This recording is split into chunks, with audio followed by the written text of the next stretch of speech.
Bom, boa noite, casa cheia, né? Coisa boa. Galera psi toda aqui. Isso é muito bom. A gente está comemorando, esse é o nosso 90º bate-papo cultural, né? Nós temos aí 90 encontros acontecidos nesses 6 anos e meio. E isso tem sido uma experiência bem bacana.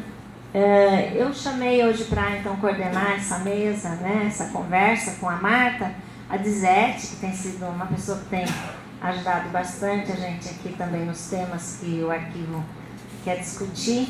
Então, Dizete vem e apresenta a Marta e coordena. Boa noite. Em primeiro lugar, eu queria agradecer a possibilidade de estar aqui de novo no bate-papo, com essa interlocução importante que a Tereza faz e propicia para a gente aqui na cidade. Há coisa de 1 mês e meio, 2, a gente estava conversando e conversando, como fala, fazendo cosquinha na língua, e a questão do infantil, né? E o infantil na contemporaneidade, o infantil em nós, emergindo como uma coisa muito importante, muito potente para a gente, mais uma vez, abrir espaço para isso. E aí, assim, ela me pediu a sugestão de alguém para estar conversando com a gente sobre isso, e eu, assim, na mesma hora, me lembrei da Marta. A Marta é uma pessoa que eu respeito profundamente, tenho um carinho muito grande, é uma pessoa que eu acho que faz a diferença nesse sentido de construir uma condição de pensar essas questões no contemporâneo. Marta é uma médica psiquiatra, psicanalista, trabalha com supervisão de serviços de saúde mental, ela tem uma experiência muito importante com crianças e adolescentes, então eu acho que é uma pessoa que a gente tem muito para absorver. Faz favor, Marta. Bom, boa noite a todos. Boa noite. Eu quero agradecer imensamente o convite feito pelo Arquivo Público, particularmente a Tereza, que foi tão acolhedora comigo, me deixou tão à vontade para estar aqui hoje com vocês.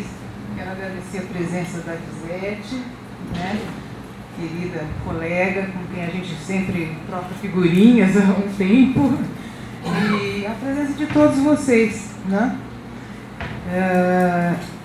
E assim, agradecer muito a oportunidade de falar, de trazer algumas reflexões sobre um tema que eu venho trabalhando já há algum tempo, e particularmente um tema que me acossa muito, porque eu tenho uma formação em psiquiatria e basicamente eu trabalho com psicanálise, atendo crianças, adolescentes e adultos.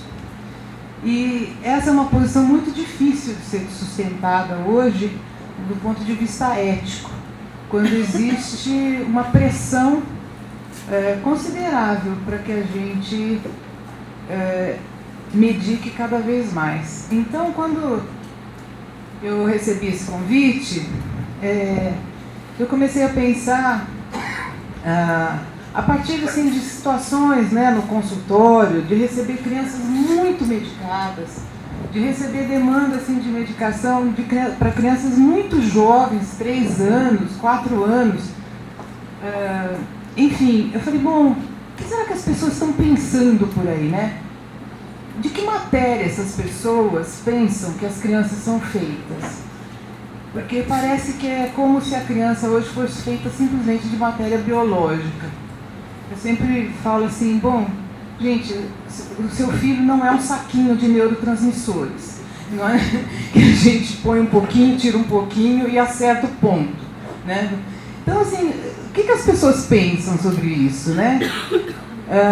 E aí eu me lembrei dessa frase de Shakespeare, em A Tempestade, que ele diz, nós somos feitos da matéria de que são feitos os sonhos. E eu falei, isso é perfeito para mim nesse momento, porque realmente o que nós estamos sonhando, né? Que criança nós estamos sonhando enquanto cultura, enquanto sociedade. Então eu queria lembrar um pouquinho essa operação que Freud faz, o inventor da psicanálise, quando ele traz essa matéria dos sonhos para a consideração da ciência, né? E que ele vai mostrar que a matéria dos sonhos são as palavras, aquilo que o sonho permite a gente articular de desejo, né? Essa outra cena, né, a cena do sonho, ela é formada por imagens e por palavras que vão dar continuidade a uma narrativa consciente. Então aí dá para entender assim, por que a vida é feita da matéria dos sonhos, né? Ou os sonhos são feitos da matéria da vida, né? Então isso que a gente recalca, que a gente larga de lado como insignificante, o resto do nosso dia, né? Esse resto não assimilado das nossas experiências, eles retornam para a gente através dos sonhos. E assim, muitas vezes com uma surpresa, com estranhamento, né? O sonho, ele nunca é uma coisa assim muito indiferente quando ele nos atinge, né? E ele vai, então, essa outra cena vem mostrar pra gente que a gente faz um trabalho constante de ligar essas coisas que ficam soltas da nossa experiência, ligar através de palavras. A gente vai construindo representações. E assim nós vamos construindo o nosso mundo, que é um mundo de representações. O que nós não conseguimos representar não existe, né? Enfim, outro dia eu estava na Unicamp e o professor estava dando uma aula e ele citou isso como exemplo. Assim, o bacilo de Koch demorou uns 200 anos para que algum pesquisador visse o bacilo da tuberculose. E assim, já havia todos os meios para se ver. Os microscópios, as lentes, as colorações já estavam lá, mas era impossível ver. Por quê? Porque não havia uma representação desse bacilo. Quer dizer, quando as pessoas começam a pensar que aquela doença pode ser causada por um bacilo, é possível ver o bacilo. Então, isso vem demonstrar o quanto nós somos, o nosso mundo é construído por representações, né? E essas representações, elas estão determinadas por um contexto histórico, cultural específico, né?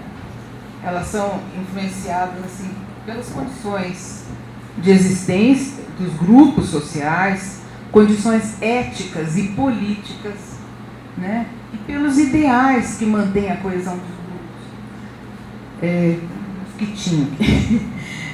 E assim, o ideal da infância, né? E a criança concreta não são exceções a isso. Eles são representações. Tanto o ideal de infância quanto a criança concreta. Esse valor atribuído à infância, os cuidados com a saúde e a educação, a duração do tempo da infância, o lugar da criança na família, as suas relações com os pais, com a comunidade, tudo isso são determinados, né, por representações atribuídas à criança numa determinada época, num determinado contexto social. A criança ela é determinada por esse discurso que precede o nascimento dela. Quando ela nasce, ela já está, vamos dizer assim, banhada nesse discurso que é sustentado pela família e pelo grupo social mais extenso. Só para dar um exemplo para vocês, existe um historiador chamado Philippe Arrier, que escreveu um livro chamado História Social da Família e da Criança. E é muito interessante, porque o Philippe Arrier, ele vai assim muito minuciosamente traçar um painel de como é que se constitui a noção de infância, desse sentimento de infância, como a gente conhece hoje. E o que ele vai dizer? Que isso, a criança como a gente conhece hoje, a infância como a gente conhece hoje, começa a ser, vamos dizer, começa a aparecer no Ocidente a partir do século XV e XVI. Foi outro dia, gente, né? que essa criança e essa infância que a gente conhece apareceu no Ocidente. Até então, claro que existiam crianças, né? Mas não havia esse sentimento de pertencimento da criança na família. Por exemplo, não se nomeavam as crianças antes de 3, 4 anos de idade. Por quê? Porque elas morriam aos montes. Então era esperado que a criança morresse, né? E ela ficava ali num certo anonimato, como se fosse assim um animalzinho querido, engraçadinho, mas não um ser autônomo, um ser singular, um fruto daquela família, muito menos alguém a quem fosse atribuído um futuro. Porque a criança, ela morria. De 5 crianças, morriam 4 antes dos 3 anos de idade. Então, é curioso que, assim, se a gente pegar a iconografia, as pinturas, até essa época, qual era a criança que aparecia na pintura? Era o menino Jesus. E até o século XV, o menino Jesus, ele não aparecia com o corpo de criança, ele era um homenzinho pequeno. O corpo tinha as proporções de um adulto. E é só depois do século XVI que começam a aparecer os bebês nas pinturas religiosas. Então a Madonna segurando um menino Jesus, que é um bebê realmente, não um homenzinho pequeno.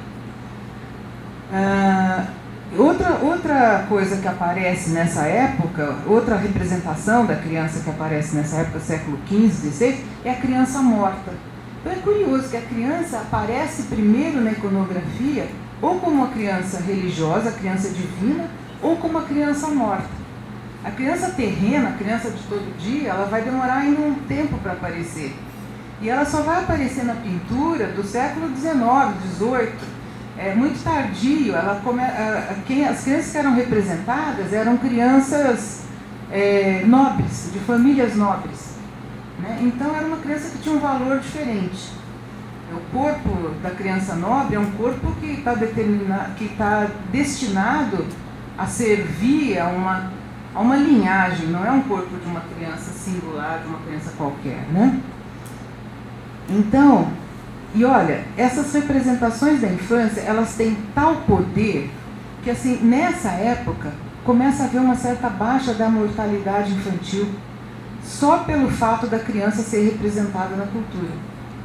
Antes que se mudassem as condições de higiene, antes que se mudassem as condições médicas, as crianças começam a viver um pouco mais, né? E é só, veja, só no século XVI que quando começa a escolarização em massa que começa a haver a noção de uma infância como a gente conhece a infância hoje. Uma infância assim, com certas características específicas, certos comportamentos específicos, né? Então, isso eu queria colocar assim, que eu acho importante. A infância não é um dado natural, né? E a criança, ela necessita encontrar esse lugar na família e na comunidade humana, e ela se encontra esse lugar na medida em que ela vai se adaptar aos ideais. Ela precisa se adaptar aos ideais colocados sobre ela nos grupos aos quais ela pertence. E óbvio, né, o próprio fato de haver um ideal, de haver uma norma, vai criar os fora da norma, os inadaptados. Na hora em que se cria a norma, se cria os inadaptados. Um outro ponto que eu acho importante é que essa adaptação da criança, ela nunca é passiva. A criança, ela resiste a ser tomada nesse discurso do ideal. A criança, eu digo assim, ela é antes de tudo um resistente, né? A criança resiste muito, né? É impressionante.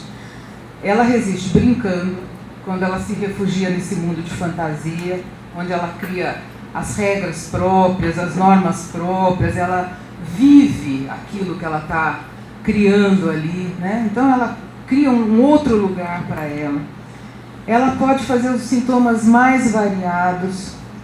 E ela pode simplesmente se recusar a ser tomada pelo discurso educativo da família e da escola. Essa é uma outra forma de resistência que tem me chamado muita atenção. Bom, a nossa questão hoje é: o que nós vamos fazer com essas crianças que resistem? Né? O que fazer do mal-estar que essas crianças colocam em cena? Bom, vamos partir disso, que a criança faz retornar da outra cena aquilo que nós adultos não admitimos na nossa consciência, né? Como se elas fossem o avesso da nossa consciência. E existe hoje em operação um potente mecanismo de medicalização da infância, que é algo assim que eu venho percebendo, promove um mal-estar muito grande, eu acho salutar esse mal-estar, assim, dos profissionais que trabalham com isso, né? E essa medicalização da infância, qual o problema? Ela localiza o mal-estar na criança. Ela trata o sintoma da criança como um fato estabelecido e isolado, um déficit, né, a se corrigir com medicação e ou terapias comportamentais. Isso não interroga em nada o entorno, nem familiar, nem escolar, nem social da criança. Toda essa operação, ela visa dobrar, né, domesticar a vontade da criança. É todo um discurso de submeter a criança àquilo que seria o seu bem. Como se o adulto pudesse saber o que é o bem de alguém, muito menos o bem de uma criança, né? E então o bem, ele se converte quase sempre na eliminação, na supressão do mal-estar que a criança promove no adulto. Porque, vamos ser sinceros, criança promove mal-estar, né? A criança cansa.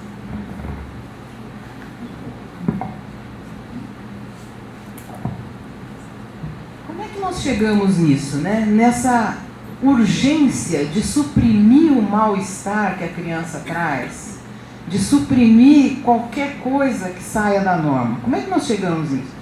Eu vou traçar aqui um pequeno percurso do desenvolvimento desse processo de medicalização da infância, que entra em cena, né, pela psiquiatria como agente, a psiquiatria como um agente normatizador do comportamento, dos gestos, do desenvolvimento e do tempo da criança.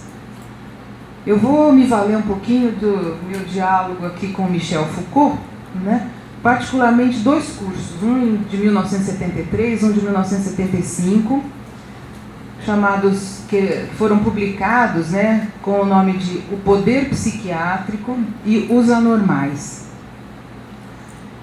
Nesses cursos, resumindo bastante, Foucault distingue uma nova forma de saber-poder, né, saber/poder, quer dizer, uma articulação entre saber e poder, que ele vai chamar de poder psiquiátrico. E ele vai analisar os mecanismos de generalização e difusão desse tipo de poder no interior das famílias e dos grupos sociais. Então, o que o Foucault vai pesquisar, né? Ele vai pesquisar primeiro os asilos psiquiátricos. E, historicamente, ele chega à conclusão que a generalização do poder psiquiátrico, que é esse processo que nós temos hoje, no seu apogeu, ele se inicia pela tomada da criança como objeto de tratamento e se consolida progressivamente desde meados do século XIX, lá pelos anos 1860, 1870, né? Que essa generalização do poder psiquiátrico opera como um método de difusão como um método, né? E tomando a criança como esse objeto de tratamento, atingindo o seu ápice hoje com as classificações diagnósticas. E particularmente, eu insisto nisso, com a divulgação e a vulgarização das classificações diagnósticas. Porque eu acho que é preciso fazer uma distinção entre o que são as classificações, o DSM, a CID, não é? E o que foi e tem sido o efeito dessa divulgação e dessa vulgarização completamente acrítica dessas classificações diagnósticas. Então, voltando um pouquinho, né, esse poder psiquiátrico, ele não começa a se expandir a partir da descoberta da loucura da criança. A criança psicótica, ela vai ser descrita como um quadro patológico, a esquizofrenia infantil vai ser descrita como um quadro patológico no início do século XX só. Lá pelos anos 20, 15, 20, eu não lembro bem, mas por aí. O que a psiquiatria faz, a hegemonia da psiquiatria se inicia quando ela toma da neurologia a noção de desenvolvimento, tal como a gente conhece hoje. Essa noção de desenvolvimento nem sempre existiu. Ela foi descrita no século XVIII por um neurologista chamado Edouard Segan. Então, o desenvolvimento para Segan é um processo temporal, né? De aquisição de habilidades, de motoras, psíquicas, enfim. Só que o que a psiquiatria faz com isso? Ela pega a noção de desenvolvimento para definir o que é normal e o que é anormal. E o primeiro personagem, vamos dizer assim, dessas grandes internações, isso é, da intervenção da psiquiatria em grande escala, foi a criança retardada, a que não se desenvolvia de acordo com as normas, de acordo com o padrão de desenvolvimento. E essa intervenção sobre a criança retardada, ela se dá particularmente por grandes internações, pela criação de grandes asilos. Então, essa noção de desenvolvimento, ela marca o início de um processo de normatização que vai definir algumas coisas que daí em diante vão ser as bases da psiquiatria. Vai se admitir, por exemplo, que os germes da doença do adulto estão na infância. Já estão presentes na infância. Podem ser detectados na infância. E, por outro lado, que a permanência de qualquer traço do infantil no adulto é um sinal de patologia. E a criança vai estar, então, submetida a uma dupla normatividade. Ela vai ser comparada às outras crianças de sua idade, por um lado, e por outro lado, ela deve atingir um ideal de funcionamento que se espera de um adulto. Então, vai ser necessário criar mecanismos de vigilância estrita sobre a criança, para que ela não se desvie do seu desenvolvimento normal. Aí entra a questão da operação da psiquiatria, né, essa vigilância estrita. Para que ela atinja, no tempo certo, o pleno exercício de funções, de habilidades, de capacidades. E os pais e a família, mais do que nunca, eles vão ser os alvos da demanda, né, de cuidar dos filhos, de educar para que não se desviem, de cuidar principalmente da saúde, para que cumpram o que se espera deles no futuro. A criança se torna o depositário dos ideais de futuro do adulto, né? Ela vai, vamos dizer assim, guardar em si, em potência, todas as possibilidades de gozo da vida frustradas no adulto. Essa noção da criança como depositária do ideal do futuro também não é uma noção natural. Ela vem a partir desse momento, né, dessa entrada da psiquiatria e dessa atribuição aos pais do dever de cuidar dos filhos e particularmente da saúde e do desenvolvimento dos filhos. Isso vai criar uma série de mecanismos complexos de saber e poder, né, com pais, educadores, médicos, autoridades, que vai ser montado e mobilizado para garantir que as crianças realizem esse futuro sonhado pelos adultos, né? E o que eu acho trágico nisso, né? Porque esse lugar reservado à criança como um vir a ser, se por um lado assegura, numa certa medida, os cuidados da criança, por outro, esse vir a ser, ele exclui a criança concreta. Qualquer coisa que essa criança faça que não garanta que ela será um sucesso, por exemplo, é um índice tomado como índice de patologia. Qualquer coisa que desvie dessa norma, que supõe que ela atinja um ideal, é algo a ser medicalizado. Eu me lembrei quando estava escrevendo isso aqui, não sei se vocês assistiram um filme ou leram um livro chamado Precisamos Falar sobre Kevin, que eu acho tanto o livro como o filme são muito bons, de uma escritora americana chamada Lionel Shriver, é uma mulher. E a história do Kevin é exatamente isso.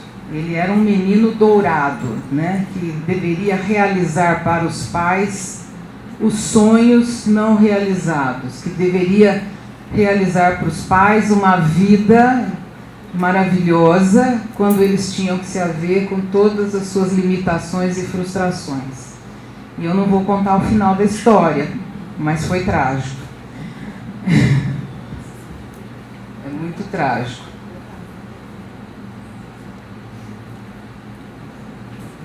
Porque, obviamente, o que o Kevin realiza, né, é esse lugar de exclusão da criança. Ele se coloca como um pária ao final. Então, o Freud, mais tarde, né, nós estamos falando aqui do século XIX, bem mais tarde, ele vai nomear essas expectativas dos pais como o narcisismo parental. Né? O narcisismo parental, ele é um imaginário muito potente, fundamental para estabelecer os laços entre os pais e filhos, entre pais e filhos. Né? Porque é por esse desejo dos pais, esse desejo não anônimo, né? O desejo de cada um dos pais projetado na criança, que vai se constituir o lugar dela na família nuclear, nessa família que fica muito pequena e isolada a partir do século XIX, porque há uma mutação muito grande na família entre o século XVIII e XIX. Assim, existe todo um processo de urbanização que faz com que cresçam as populações urbanas, que a família nuclear se constitui em torno de pais e filhos e se desvincula muito, em grande medida, da vida comunitária mais extensa. Então, isso vai criando um laço entre pais e filhos, onde esse narcisismo dos pais, vamos dizer assim, esse desejo colocado na criança, é fundamental para constituir esse novo laço. Porque é a partir disso que os pais se autorizam, e aí eu sublinho a palavra, se autorizam, né, a se dirigir aos filhos e a direcionar a sua educação, a direcionar as suas relações recíprocas, a afirmar perante os filhos o que cada um espera deles. Então, e é uma autorização tão mais difícil porque não há nada, nenhum tipo de conhecimento que forneça a base para esse tipo de autorização que um pai ou uma mãe precisa ter para colocar sobre os filhos esse seu desejo singular projetado sobre aquela criança. Então, não há garantia no exercício dessa função. Ela tem assim, um certo apoio no grupo social, né? Reconhece-se, numa certa medida, que pais e mães determinem algo sobre a vida de seus filhos. Mas isso está longe de ser uma matéria pacífica.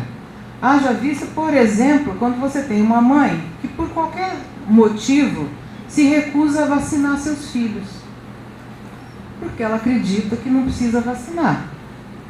E assim, todo tipo de intervenção do sistema de saúde, do sistema escolar, todo tipo de pressão que se exerce, porque não se atribui mais aos pais o direito de escolher esse tipo de coisa, né? Em medicina é um grande dilema quando se tem crianças internadas, acidentadas, operadas, que são filhos de testemunhas de Jeová, que impedem a transfusão de sangue. E é um dilema ético importantíssimo para o médico também. O que é mais importante? Você tratar a matéria biológica ou a matéria simbólica na qual aquela criança está inserida, né? Então, é um grande dilema isso. Então, a operação que a psicanálise coloca em jogo, né, a partir disso que Freud coloca pelo narcisismo, é reconhecer no sintoma da criança uma parte do desejo recalcado dos pais. Aí vem a complicação. O que acontece quando a medicina, e em nossos dias a psiquiatria, vem interferir maciçamente nas relações pais e filhos? A medicina intervém a partir de um lugar de autoridade, com a legitimidade que ela toma de empréstimo ao discurso da ciência, para estabelecer uma disciplina dos corpos. Esse é um discurso que tem efeitos muito diferentes daqueles efeitos promovidos pela autorização dos pais. Veja, quando eu falo dos pais, que, vamos dizer assim, se colocam diante dos filhos a partir do seu narcisismo parental, eu estou dizendo autorização. Ele se autoriza ou não a tomar determinada medida. A medicina não. A medicina tem uma autoridade que ela apoia num discurso da ciência, né, para estabelecer uma disciplina dos corpos. O Foucault, nessas elaborações sobre a analítica do poder, eu vou falar um pouco mais sobre a noção do poder psiquiátrico, porque eu acho que essa noção é super importante para a gente pensar o que acontece hoje, né? Ele vai se valer, como eu disse para vocês, primeiro, dessas relações de poder que se estabelecem nos asilos psiquiátricos. Não faz tanto tempo assim que os asilos psiquiátricos ainda estavam aqui abertos e vigorando entre nós, né? Ainda tem um pouco, ainda tem alguns por aí. Onde o poder sobre os corpos dos doentes, ele emanava da presença de um psiquiatra, que era o chefe, o diretor do asilo, e dos seus auxiliares, que com a sua presença física eram ali os olhos, os ouvidos e os braços e pernas do psiquiatra. O corpo de enfermagem, basicamente, funcionava como, vamos dizer assim, extensões do corpo do psiquiatra. Agora, a noção de poder psiquiátrico, me parece que ela não implica o corpo físico só, mas é o corpo doutrinário que sustenta esse poder. O corpo das instituições, e olha, ponha corpo nisso. Os fluxos financeiros que sustentam essas instituições e, finalmente, mas não menos importante, os meios de divulgação e difusão desse poder. Então, são corpos, né, que funcionam como agentes do poder psiquiátrico. Essa modalidade de poder, ela não emana de um Estado, de uma lei, de uma instituição central. Ela vai se propagar pelo que Foucault chamou de dispersão regrada, né? É um poder que se propaga por capilaridade, que ele atravessa grupos, ele se apoia em diferentes instâncias, às vezes em instâncias antagônicas. E qual que é o regime instaurado por esse tipo de poder? É o da vigilância constante, observação e vigilância constante, para estabelecer essa disciplina dos corpos, regrando comportamentos, gestos e tempo dos objetos, né?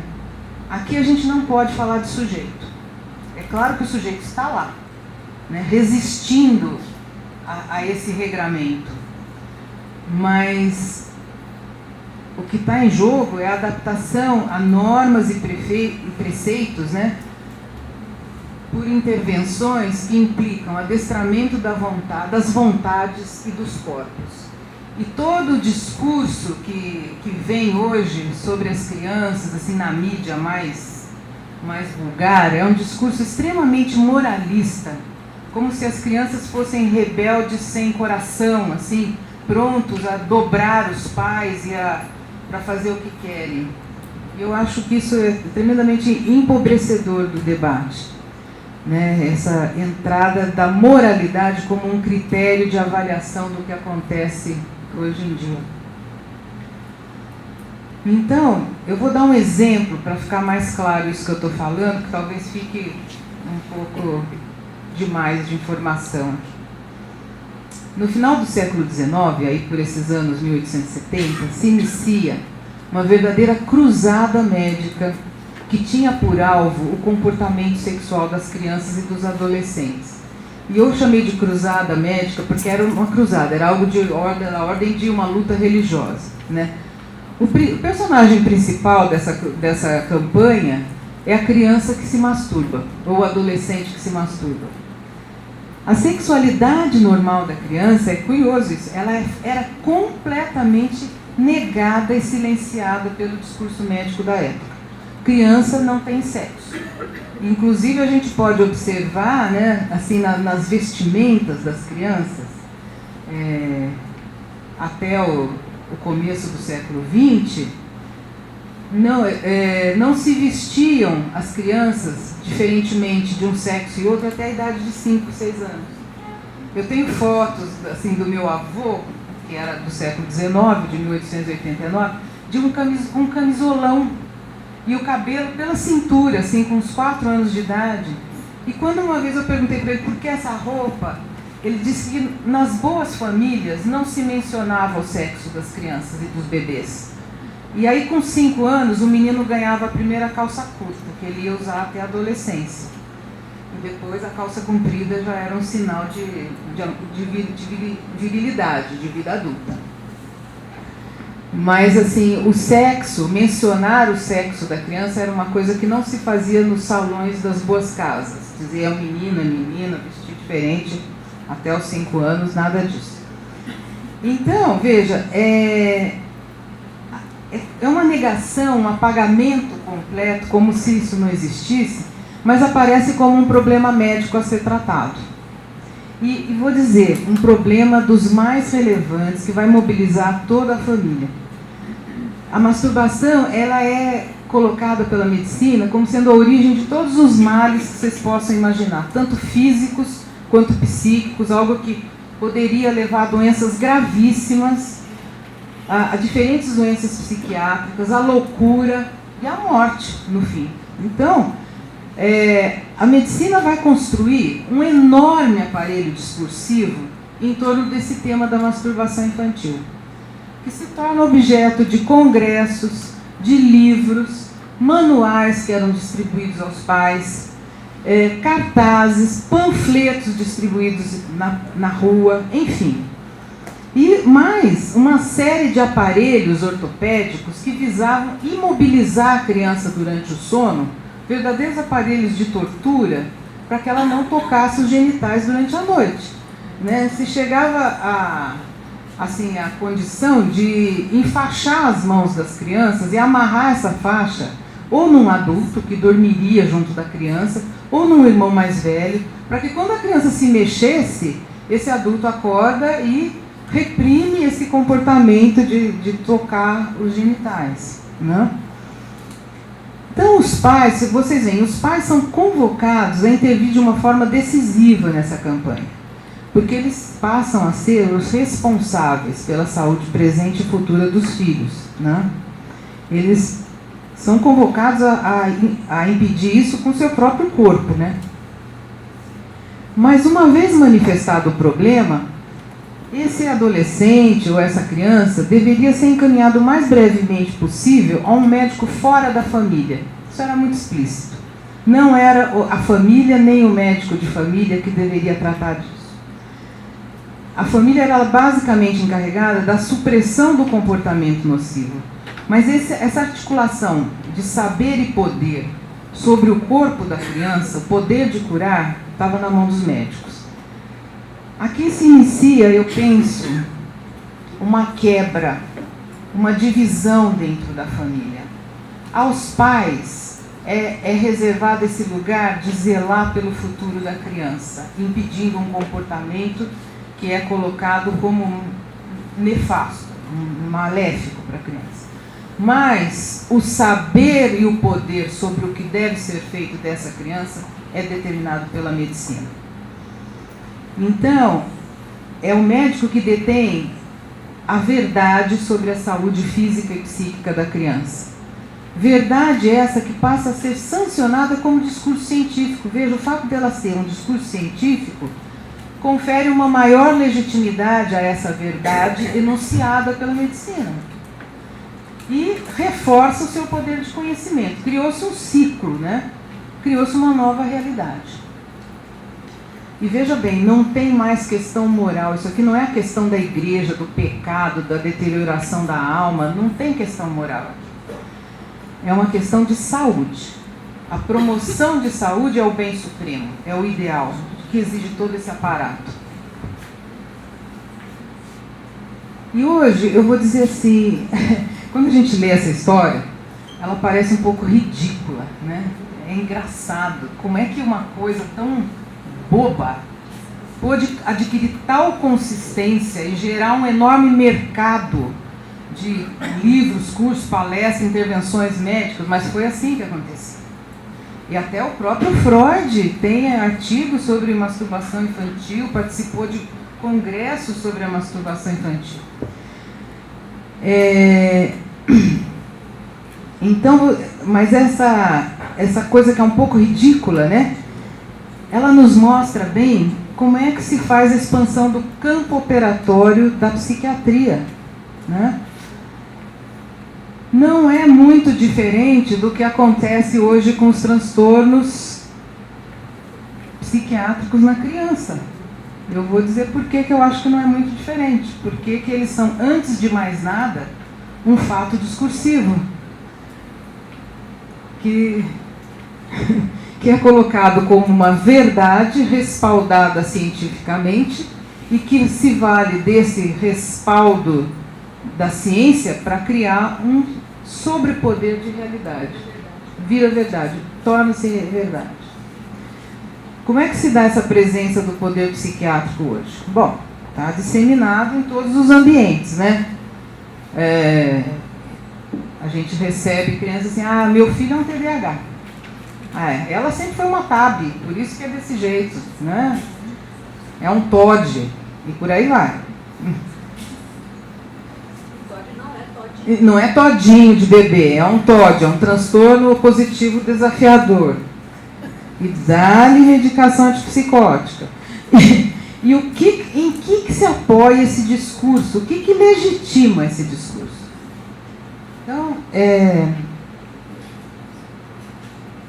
eu vou tomar mais um tempinho aqui, né, antes de passar a nossa conversa, porque eu acho importante a gente entender o que é o DSM, o que são essas classificações diagnósticas, que são cada vez mais utilizadas, mais prevalentes, e o que é pior, mesmo entre os psicanalistas, eu ouço muitas vezes referências assim, aquele é um TDAH, né?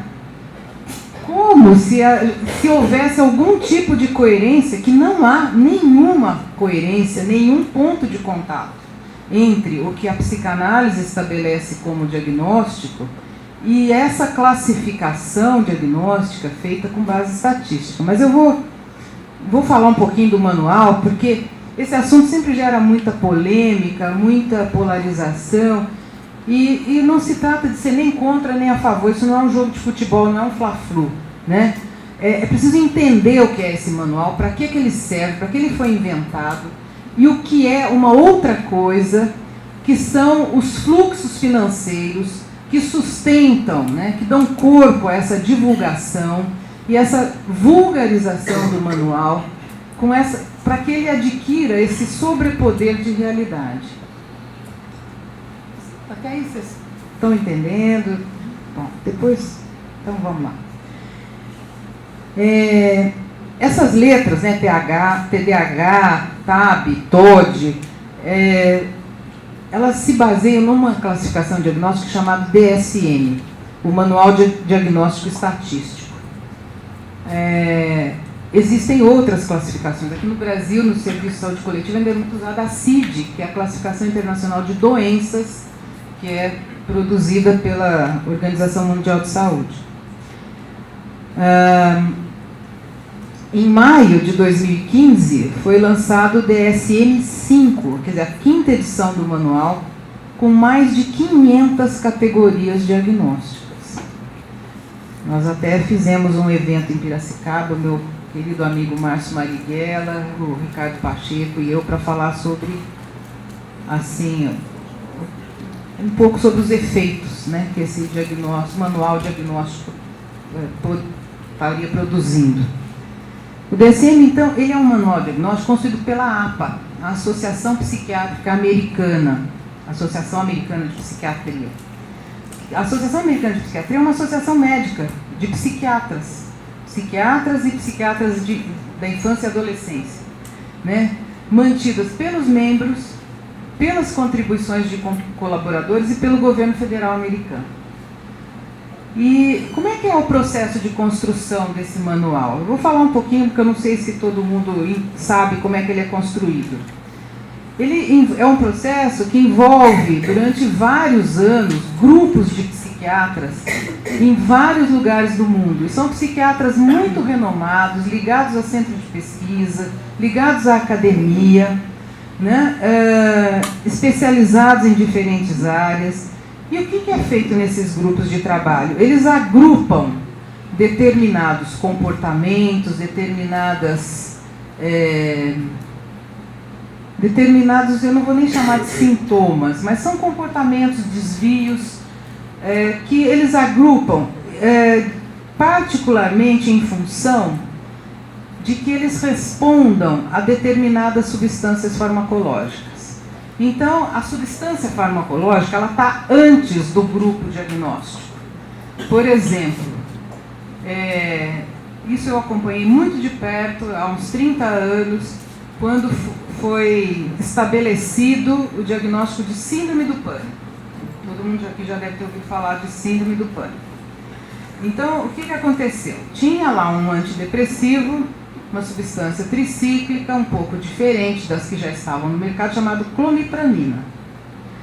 E descobriu-se que a clomipramina ela era um tratamento muito efetivo para uma determinada crise de ansiedade com características específicas que não eram as da ansiedade generalizada, mas que eram crises com duração de 1 a 5 minutos, que aconteciam sem aviso prévio, que podiam acontecer durante a noite, que paralisavam o sujeito, que eram acompanhados de distúrbios neurovegetativos, enfim, tem uma série de características que respondem muito bem ao tratamento com a clomipramina. Então, isso se torna uma nova categoria diagnóstica. Tá? Eu acho que foi descrito no DSM-4R ou DSM-3R, não lembro mais. Mas, enfim, é assim que é feita a categoria diagnóstica. Obviamente, a gente não tem por que deixar de falar disso, a indústria farmacêutica está no coração das categorias diagnósticas.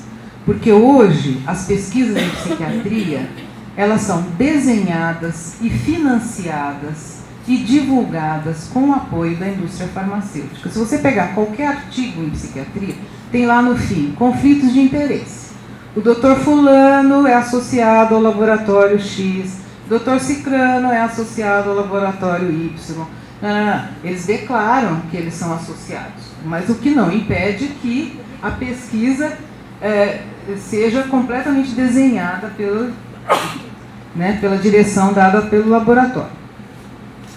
Então, para que serve o DSM? O DSM foi criado em 1920, mais ou menos, com 20 categorias diagnósticas, gente. Olha a expansão da psiquiatria. Nós temos mais de 500 hoje. Menos de 100 anos depois, nós temos mais de 500. Porque foram cortadas muitas desse DSM-5 que eles estavam tentando incluir. Mas em 1920 tinha 20. E ele serviu para os americanos planejarem serviços de saúde coletiva. Que nisso os americanos são bons, né? Eles têm muito uma tradição de accountability, ou seja, você tem que dizer o que vai fazer com o dinheiro público. Então, era necessário planejar os serviços de saúde coletiva no século XX, com o aumento da população, e eles inventaram, então, esse manual diagnóstico para, vamos dizer assim, para facilitar esse planejamento. E ele tem realmente uma grande utilidade nesse sentido. Para planejar um serviço de saúde coletiva, você precisa falar a mesma língua do seu colega que está do outro lado da mesa, enfim. E ele realmente uniformizou as categorias. O DSM dá um tratamento estatístico que uniformiza categorias. Ele vale, por exemplo, para planejar a cobertura de seguradoras, pagamento, para facilitar a comunicação entre pesquisadores, né, a publicação de pesquisas. Enfim, são situações em que as normas precisam estar muito claras, em que todo mundo precisa ter a segurança de que fala da mesma coisa. Então, eu acho que tem essa utilidade. Agora, é importante a gente colocar que o DSM não utiliza critérios clínicos. O DSM não trata de clínica. Ele é construído como um instrumento estatístico. Ele é um instrumento estatístico. Então, ele não trata nem de indivíduos e muito menos de sujeitos. sujeito, ele dá tratamento estatístico, melhor ou pior, de acordo com as opiniões dos especialistas. Ele dá tratamento estatístico a objetos estatísticos. O que o DSM produz não é doentes mentais, não é sujeitos com algum tipo de patologia, são objetos estatísticos. Desaparece a noção de doença, né, porque aparece em português é transtorno, em inglês é disorder, ou seja, aquilo que escapa da ordem. A noção de sintoma também desaparece. Nós vamos ter comportamentos e desvios de comportamento que são descritos. A gravidade, né, isso é bem interessante, a gravidade do transtorno ela é avaliada pelo DSM principalmente em função do prejuízo ao funcionamento eficiente do sujeito, do indivíduo, né, principalmente a capacidade de trabalho. Essa dimensão de sofrimento subjetivo, a posição do sujeito que sofre diante daquilo que o afeta não tem lugar. Essa classificação, ela se pretende ahistórica e apolítica, como se pudesse, mas enfim, é assim que eles se colocam, está lá no site. Então, praticamente, não contam as referências à história do paciente, da doença, as determinações culturais, a evolução, as variações individuais, as variações ao longo do tempo, nada disso interessa para essa classificação. Esse indivíduo, esse objeto do DSM, ele é idealizado como algo que está num presente eterno atemporal, né, desconectado das circunstâncias. Então o pânico, a síndrome de pânico, ou o TDAH, ou o transtorno afetivo bipolar, ele é o mesmo aqui na China, no Afeganistão, não importa onde, não importam as circunstâncias, na cultura, nada disso está contemplado, o que não quer dizer que não exista, né? E as intervenções propostas consideram apenas o corpo biológico. Sempre recomendações de tratamento medicamentoso e terapias cognitivo-comportamentais. Sempre. Suprimir o comportamento desviante e eliminar o mal-estar.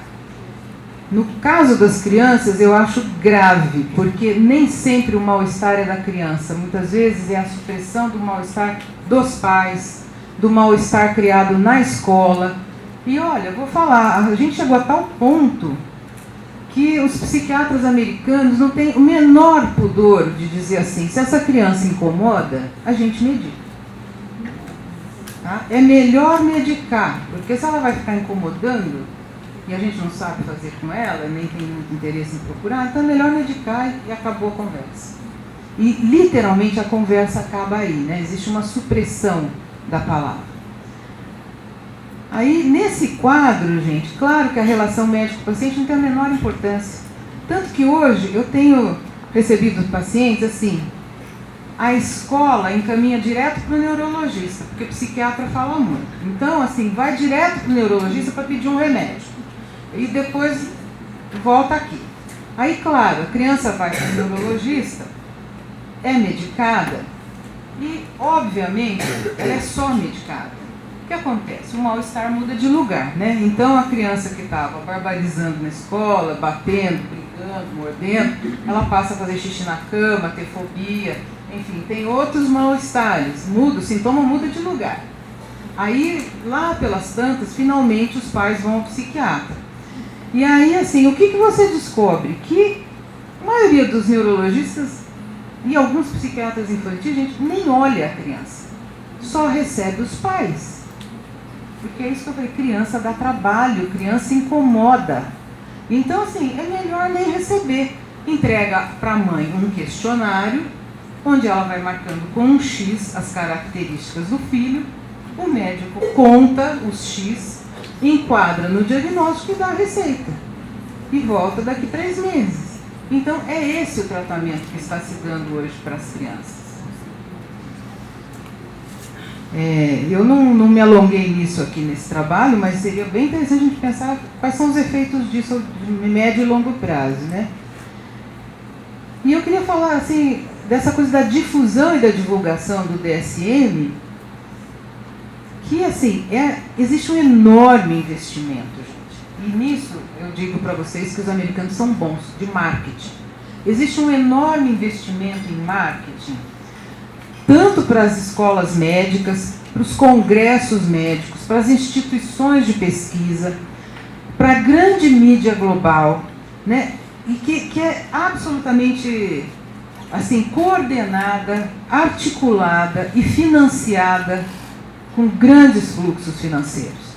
Se vocês prestarem atenção, no ano de 2013, 2014, que foi quando saiu o DSM, que essa discussão estava no ar, algumas revistas de circulação semanal, tipo Veja, toda semana tinham uma reportagem sobre algum transtorno mental. E particularmente sobre algum transtorno mental da infância. Se vocês se lembram disso, é disso que eu estou falando, dessa estratégia de... Qual a terapêutica medicamentosa que respondia a ela? Exatamente, bem lembrado. É o transtorno, assim, sempre visto da maneira mais rasa possível, mais moralizante possível. Eu escrevi um trabalho que eu transcrevi um artigo da revista Época, que é de arrepiar. Que a reportagem chamava assim, eles são os capetas, né? Que falando das crianças com transtorno opositivo desafiador. E eu falei que capeta era um bom nome, porque capeta é o bom nome do desejo, né? É um bom nome para o desejo. Então, assim, como que a psicanálise, né, vai se colocar na clínica com criança?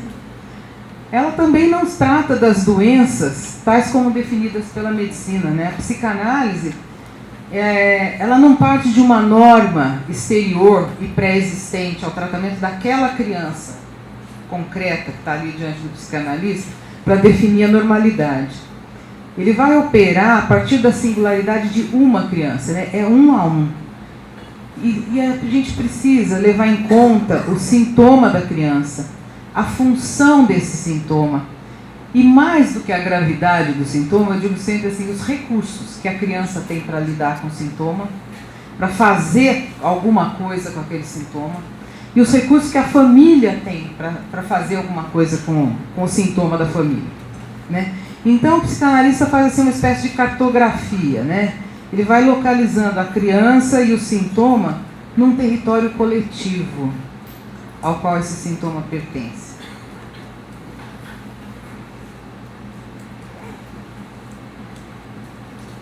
O sintoma da criança, ele é um sintoma coletivo. Ele implica a criança e os outros com quem ela convive. Ele é um apelo. O sintoma da criança é uma dimensão de apelo ao outro. Tanto é assim que ninguém consegue ficar quieto, né? Ele promove reações, ele mexe com as pessoas. E esse apelo da criança é dirigido a pais, irmãos, professores, enfim, qualquer um que se coloque nesse lugar do outro, ele visa a resolver um certo impasse que a criança se encontra. Ela precisa encontrar uma palavra que a situe novamente diante desse impasse. A criança entra num impasse a partir de alguma crise familiar, de alguma crise do desenvolvimento, e ela precisa se ressituar nesse coletivo ao qual ela pertence, né? E muitas vezes assim, o mal-estar nem é da criança, mas a criança se faz porta-voz do mal-estar do adulto. Isso é muito comum assim, na clínica com criança. Os pais chegam, se queixam do sintoma da criança e não tem nada a ver com a criança. Não tem nada a ver com a criança. A questão às vezes está no casal, enfim, está em outro lugar. E então a psicanálise recupera essa noção de sintoma dessa forma, né, como algo entre a criança e o outro. E o psicanalista não está numa posição de exterioridade. O psicanalista não pode dar um questionário para a mãe responder e mandar somar os X e dizer, ó, seu filho tem isso, aquilo, né? A relação com os pais, a relação com a criança, ela só se articula na psicanálise com a criança através da relação com os pais, que podem franquear ou não o acesso à criança, porque isso também não é uma situação incomum. Que os pais nos procurem né, procura o psicanalista com uma queixa sobre o filho ou a filha, mas na verdade ele não franqueia ao psicanalista o acesso a essa criança. Porque na verdade não se trata da criança, se trata de uma questão do adulto, né, na relação com, muitas vezes, com o crescimento, com a autonomia que essa criança vai adquirindo. E isso acaba lá no consultório do psicanalista. Então, essa é uma função super importante na psicanálise com crianças, né? Articular o sintoma dessa criança específica com a situação na família e ajudar os pais a decifrar, porque são os pais que decifram isso. O que está em jogo nesse apelo dirigido a eles, né?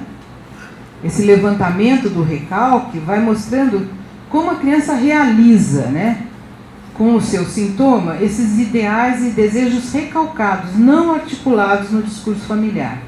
Então, o que é a função do psicanalista, primeiramente? É enlaçar isso que não está articulado ao nível dos pais com a criança, com o sintoma da criança. Recriando um elo onde esse elo havia se rompido. Quer dizer, aqui, vamos dizer assim, o psicanalista devolve um certo saber e um certo poder de enunciação aos pais, para que eles digam o que eles acham, como é que eles se colocam diante disso que o filho apresenta para eles. Que tipo de situação eles podem pensar, né, diante disso, desse apelo que o filho dirige a eles. Quer dizer, na verdade, o psicanalista, ele entra refazendo um certo elo, onde esse elo está rompido, muitas vezes, em grande parte, não só pelo tipo de articulação do sintoma da criança, mas pelo discurso médico que, vamos dizer assim, alienou completamente esses pais daquilo que acontece com seus filhos. Então eu vou só dar um exemplo para a gente acabar aqui, né? Que é um exemplo assim, eu digo assim, quase de um personagem de ficção, porque é uma condensação de várias situações que são cada vez mais comuns nos consultórios. Uma criança que desafia, que não obedece às regras, que reage agressivamente à demanda dos pais ou professores, se recusa ao trabalho escolar, só quer fazer o que gosta. Ela pode estar inconscientemente realizando para os pais o seu próprio ideal, quer dizer, o ideal dos pais, né, de uma vida em que não tenham que se submeter a tanto trabalho, à autoridade, à injustiça, a tantas restrições que são impostas pela vida cotidiana em nosso presente. Essa criança, que seria facilmente diagnosticada pelo DSM como portadora de um transtorno de oposição desafiador, aí tem um elemento assim que eu acho assim, triste. Ela empresta o seu corpo, ela oferece o seu tempo de infância para realizar os sonhos mais secretos dos pais. E assim, a tendência hoje é tratar essas crianças e adolescentes com doses cada vez maiores de medicação. Muita medicação, terapia para corrigir o comportamento inadequado, uma legião de profissionais, né, pedagogos e outros para corrigir as dificuldades na escola, enfim. Nada disso questiona qual é a fonte de energia que alimenta o sintoma. Obviamente, gente, isso fracassa. Isso fracassa e a criança, ela vai se tornando cada vez mais agressiva, cada vez mais violenta, cada vez mais sintomática. E às vezes, no pior dos casos, ela é aquele sujeito normopata, ela se torna o normopata. O normopata é aquele sujeito que faz tudo certinho dentro da norma. Ele aprendeu como é que é ser normal. Só que ele é de uma indiferença feroz, né? E, assim, a indiferença é um outro nome do ódio, né? Do ódio completo, o ódio realizado. Odeio tanto, para mim tanto faz. Então, é o normopata.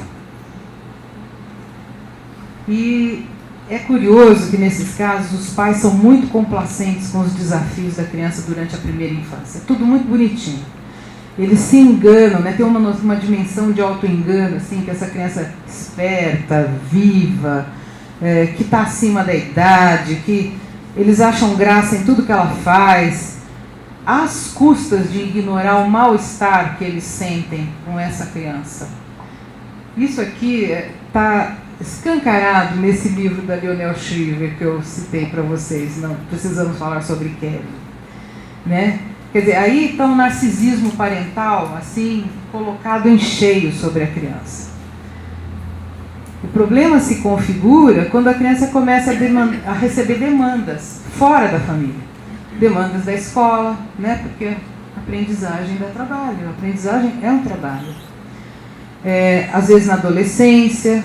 Então essa criança, para quem os pais se orgulhavam de fazer tudo, ou dar a ela tudo que eu não tive, se torna aquele adolescente exigente, que reage agressivamente às intervenções dos pais, que não aceita responsabilidade, não quer limite, não se cuida, se recusa a crescer. Então, esse fazer tudo, ou dar tudo que eu não tive, se refere aos desejos ideais dos pais. Eles desconsideram a criança e o que ela realmente precisa receber, né?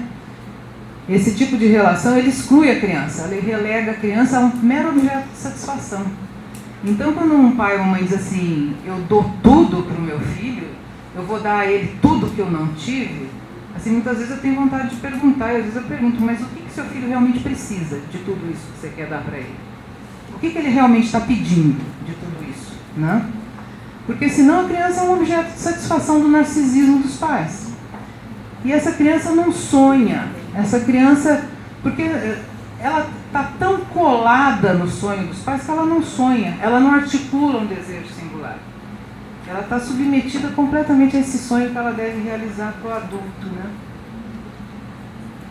E assim, eu diria que tem aí uma forma muito sutil de abuso da criança. Porque se os pais dão tudo, né, a criança deve, por sua vez, reafirmar o seu amor incondicional pelos pais.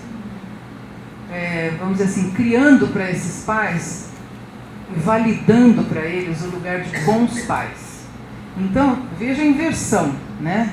Não são os pais que determinam o lugar dos filhos, são os filhos que têm que reafirmar constantemente esse amor pelos pais para validar o lugar dos pais.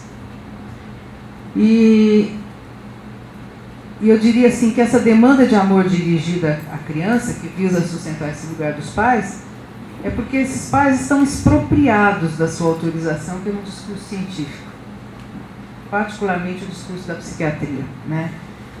Eles abrem mão, então, da sua função de educar para assumir a missão de agradar, né? E aí, quando aparece o mal-estar, o que eles fazem? Eles demandam ao psiquiatra que bote ordem na casa, que reordene a situação, que crie novamente uma certa diferença de lugares, né? Quer dizer, a criança com transtorno e o adulto que cuida dela. Então é isso, gente. Basicamente, essa posição infantil, né? Em que os pais se encontram. O que é a posição infantil? Alguém vai realizar para mim aquilo que eu não sou capaz, ou aquilo que eu não vou conseguir realizar hoje, alguém vai me oferecer no futuro. Então eu diria assim que os adultos precisam sair dessa infância sonolenta e se responsabilizar pelos seus sonhos, pelos seus desejos e pelo destino dessa infância sonolenta em que eles estão.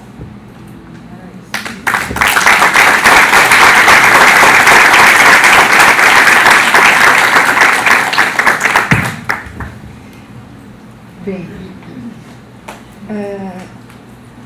eu entendo que a proposição desse nosso espaço é de um bate-papo. Então, isso aqui é uma roda de conversa.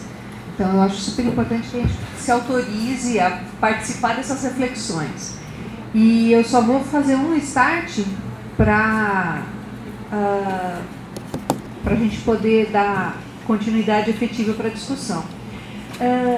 Marta, você traz para a gente, brilhantemente, todo um olhar macro para a cena, né, esse levantamento histórico, para a gente pensar o infantil ao longo, né, não nasceu de chocadeira, né, é algo que se dá, se processa, e traz para a gente para pensar esse lugar desses pais. Eu achei muito, muito provocativa a sua essa coisa desse não autorizar-se, né, essa desautorização desses pais.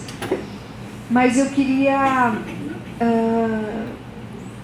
buscar pensar isso para além dessa cena dessa família triangular, dessa família que tem esse pai, que tem essa mãe que está desautorizada, para a gente pensar também essa infância, que eu também estou vendo muitas pessoas aqui que eu conheço que trabalham com crianças que não necessariamente têm essa configuração, né, familiar. E aí eu entendo que elas também estão nessa mesma cena dessa produção da lógica de uma mercadoria esvaziada de potência mesmo, né? Mas aí como que a gente pode pensar essa criança sem essa cena dessa encarnação desses pais, né? Desse pai e dessa mãe encarnado, mas desse pai e dessa mãe aonde na cultura?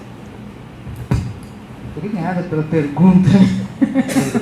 Porque, assim, o meu recorte foi um recorte muito parcial, né? Eu falei da entrada do poder psiquiátrico. Agora, evidentemente, isso não se dá num nirvana, isso se dá num âmbito, assim, de uma vamos dizer assim, de uma radicalização, né, do sistema capitalista que promove efeitos muito devastadores sobre a família e sobre as funções de pai e mãe. Eu cito assim, muito rapidamente assim, essas condições de trabalho que desumanizam, né, essa ausência do Estado. Quer dizer, existe todo um discurso assim, porque, veja, essas funções de pai e mãe, elas não existem no vácuo, elas são sustentadas pelos grupos sociais mais amplos, né? Essa função da família nuclear, ela passa a existir num determinado contexto histórico, cultural, ali do século XVIII, XIX, século XX, em que havia um apoio do grupo social, um apoio mais extenso, né, desse grupo social mais extenso, a essas funções de pai e mãe. É muito gradualmente, por exemplo, que o próprio direito de família vai mudando, ele vai passando dos direitos dos pais para os deveres dos pais, né? Então, assim, os pais passam a ser submetidos à lei de uma forma completamente diferente. E eu diria assim que a falta de apoio, né, no corpo social para essas funções, particularmente a função paterna, né, ela é um fator desagregador da família. Então, assim, vamos dizer, há muitas crianças, e particularmente quando a gente observa crianças que são abrigadas, quando a gente está em contato com essa realidade, são crianças em que essa função paterna e materna não é que ela deixe de existir, mas ela está completamente ultrapassada e muitas vezes apagada, né, por outras representações. Então, por exemplo, essa semana eu ainda escutei uma situação assim, em que alguns meninos de um abrigo estavam fumando crack dentro do abrigo. Bom, pânico geral, né? Por quê? Porque essa função paterna está assumida pelos traficantes. Esse cara é o modelo. E assim, eu vou dizer, o traficante é o avesso do capitalismo, né? Ele é o cara que se dá bem, que ganha muito dinheiro, que consegue as melhores mulheres. Então, esses meninos, eles muito facilmente vão buscar apoio nessa função paterna assim, né? E como fazer com isso, né? Bom, eu acho que essa é uma grande questão, porque na medida em que pai que a gente pode oferecer para essas crianças? Que mãe a gente pode oferecer para essas crianças? Né? Então, assim, eu não acho que as funções paterna e materna, elas desapareçam nessa situação. Essas crianças têm uma representação de mãe, têm uma representação de pai, têm uma representação de família, muitas vezes, que é completamente diferente da nossa. Estou me lembrando de um menino assim, que eu atendi uma vez, que ele não queria ser adotado. Ele estava num abrigo público e ele não queria, porque ele dizia para mim com todas as letras: a minha família é o abrigo. Eu tenho uma mãe e ele desenhava a família. Era uma mãe, uma aranha, que tinha assim um monte de figuras de círculos em volta, como se fossem ovinhos. Então todos no mesmo nível, a mãe e os ovinhos. E essa mãe era uma mãe provedora. E ele dizia para mim, isso é minha família, você pensa que não tem coisa boa no abrigo? Eu não quero sair de lá. E houve uma tentativa de adoção que foi catastrófica. Catastrófica, porque esse moleque fez uma escalada de violência que obrigou a família a levar ele de volta. Então, assim, eu acho que quando a gente está lidando com crianças nesse tipo de situação de vulnerabilidade, a gente tem que ter muito cuidado com as nossas representações. Aí, eu acho que entra muito a função da boa análise daqueles que se propõem a lidar com crianças. Porque a gente precisa ser bem analisado para poder abrir mão, né, da nossa figurinha legal, de pai legal, de mãe legal e entender que há outros tipos de representações na cultura e que essas crianças, elas são, eu diria assim, elas falam uma língua estrangeira, literalmente falam uma língua estrangeira, né? E se você não entrar na lógica dessa língua, você não vai falar com elas.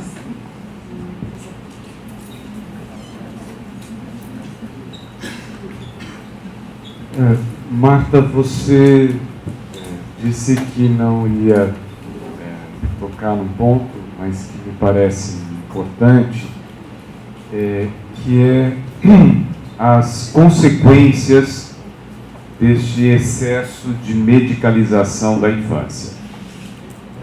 Nas nossas conversas, você já me disse várias vezes o quanto essas crianças precocemente, em idade, medicadas com Ritalina, são propensas a desenvolver na adolescência cardiopatias. Pouco se fala nas consequências, nos efeitos da medicalização da infância, vamos chamar a médio prazo, nem vou falar a longo prazo, né? Porque é como se o medicamento funcionasse como uma espécie de, sei lá, um elixir, alguma coisa assim, que uma vez engolido, né, ele seria a solução para o problema. Agora, eu tenho visto, sim, tenho constatado pouca conversa, poucos estudos a respeito das consequências, vamos chamar, neuroquímicas, para ficar nesse plano, né, do medicamento na infância. Porque se outrora, né, o Gardenal, né, bendito Gardenal, funcionava como uma espécie, né, dessa pílula mágica para sossegar, né, a criança. Bom, esse Gardenal se metamorfoseou em outras tantas fórmulas químicas, né, que deixam um resíduo aí neste corpo biológico, né, que, enfim, pouco se interroga sobre isso. Isso é um dado. Eu gostaria de ouvi-la um pouco mais sobre isso. O outro é um aspecto que você falava, assim, de o quanto a abordagem desse poder psiquiátrico na atualidade, ele se legitima a partir de uma sobreposição entre o psíquico e o cerebral, né? Entre a neuroquímica cerebral e o psíquico. Se há uma coisa que a psicanálise que Freud nos trouxe de maneira decisiva, foi sustentar, e essa é a tese que vigora até hoje, não vejo como, se você subtrair isso, desmonta a psicanálise, sustentar que o psíquico é um aparelho de linguagem, né? sendo um aparelho de linguagem, ele não possui uma base anatômica sobre a qual pode ser assentado. Então, aí, a meu ver, há uma distinção epistêmica básica. Todo o poder psiquiátrico se legitima na medida em que encontrará no corpo, portanto, um órgão, uma base anatômica sobre a qual vai se investir os discursos e as estratégias medicamentosas. Agora, se a gente adota uma outra perspectiva, que é o psíquico não tem uma base anatômica específica e única, mas que essa base do psíquico, no fundo, é o corpo como um todo, né? Não o cérebro tão somente. Isso muda completamente a abordagem e, portanto, as intervenções clínicas. Obrigada pela questão, Márcio. Eu disse que não ia falar dos efeitos, porque eu acho que isso exige assim, um pouco mais de detalhamento, uma outra conversa. Mas vamos falar do que dá para falar aqui, né? E eu vou começar pelo fim da sua colocação, né? Realmente, assim, quando eu disse que, para mim, causa uma enorme surpresa e, assim, e um constrangimento, né? Assim, a leviandade, não tem outra palavra, com que se utilizam essas categorias diagnósticas do DSM, inclusive entre psicanalistas, né? Encaminham lá com a cartinha, fulaninho, com... Psicólogos, sobretudo. Então, assim, realmente, a psicanálise ela faz um corte epistêmico decisivo nesse sentido. O corpo não é o corpo anatômico. Estão lá as histéricas que nos mostraram desde o início, né? Mostraram a Freud, que o corpo não é o corpo anatômico, é um corpo de linguagem. Então, esse é um primeiro ponto. Tem um corte epistêmico aí que não dá para juntar, gente. Não dá para juntar uma coisa com outra. E assim, a psicanálise, ela vai operar, né, na clínica a partir de uma suposição de um sujeito no sintoma. Que, como eu disse, nessas classificações diagnósticas, o sujeito não consta, ele não é matéria da classificação. O que consta são os objetos estatísticos. Um objeto estatístico, ele é construído com critérios matemáticos, com critérios estatísticos. Não é um sujeito, nem é um indivíduo, né? Então, eu acho que esse é um ponto bem importante. Agora, quanto aos efeitos neuroquímicos dessas medicações, Márcio, como eu disse, assim, por que a gente não vê publicação sobre isso? Porque esses psiquiatras que compõem, que produzem esses manuais diagnósticos, eles são ligados a grandes institutos de pesquisa, a universidades de ponta, e nessas universidades, a pesquisa em psiquiatria, ela não é só financiada pelos laboratórios farmacêuticos, ela é desenhada pelos laboratórios farmacêuticos. Isso eu acompanhei muito de perto com a síndrome do pânico. Não pode comparar clomipramina com imipramina. Você tem que comparar clomipramina com imal, fazer uma pesquisa comparando. O imal é o inibidor da monoamina oxidase, que é um antidepressivo muito antigo, difícil de usar, cheio de efeitos colaterais, perigoso. Enfim, é um remédio muito deficitário do ponto de vista de eficácia e de confiança terapêutica, assim. Mas o laboratório, ele é taxativo. Você não vai comparar dois antidepressivos de ações muito próximas. Por quê? Porque periga não haver diferença estatística entre as ações dos dois medicamentos. E aí a gente faz o quê com as nossas campanhas de marketing? Não faz nada, né? A gente micou com tudo isso, dinheiro que foi gasto. Então, a pesquisa só vai ser financiada se vocês desenham uma pesquisa entre clomipramina e um inibidor da monoamina oxidase. Isso eu posso dizer muito tranquilamente porque eu assisti, eu era residente, eu tinha que participar dessas coisas, eu tinha que trabalhar para colaborar com esse tipo de pesquisa dentro da universidade. E então, é assim que funciona.